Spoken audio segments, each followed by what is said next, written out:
नमस्कार, मैं हूं लोकेश सिंह ठाकुर। आप देख रहे हैं अक्षत न्यूज लाइव टीवी। केंद्रीय मंत्री ज्योतिरादित्य सिंधिया ने गुना में किया भव्य गौशाला एवं अनुसंधान केंद्र का भूमि पूजन।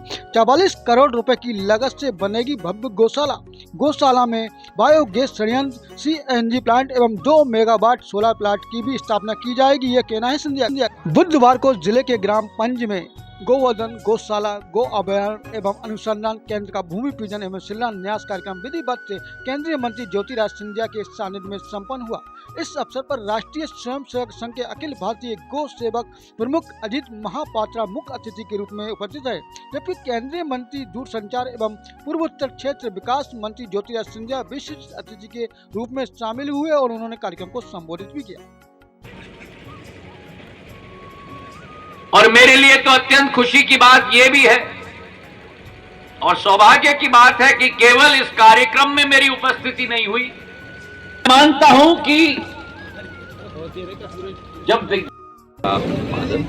भारत की बौद्धिक क्षमता सूचना प्रौद्योगिकी क्षेत्र में, मैन्युफैक्चरिंग के क्षेत्र में, कृषि के क्षेत्र में विश्वव्यापक है और भारत के प्रोडक्ट्स आज विश्व की मांग बन चुके हैं।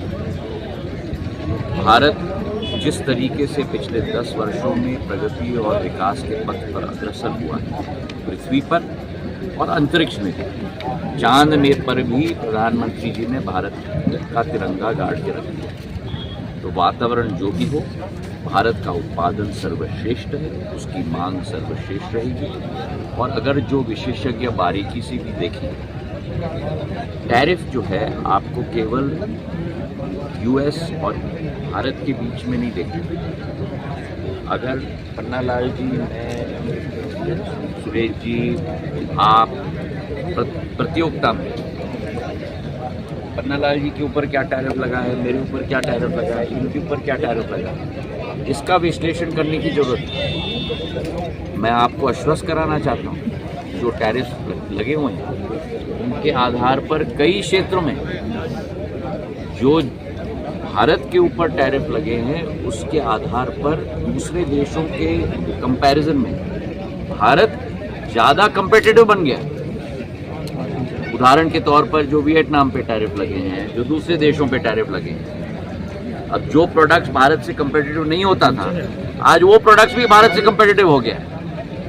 तो हमारा दृष्टिकोण भारत के अंदर केवल एक तरफ नहीं होना चाहिए, US और भारत के बीच में।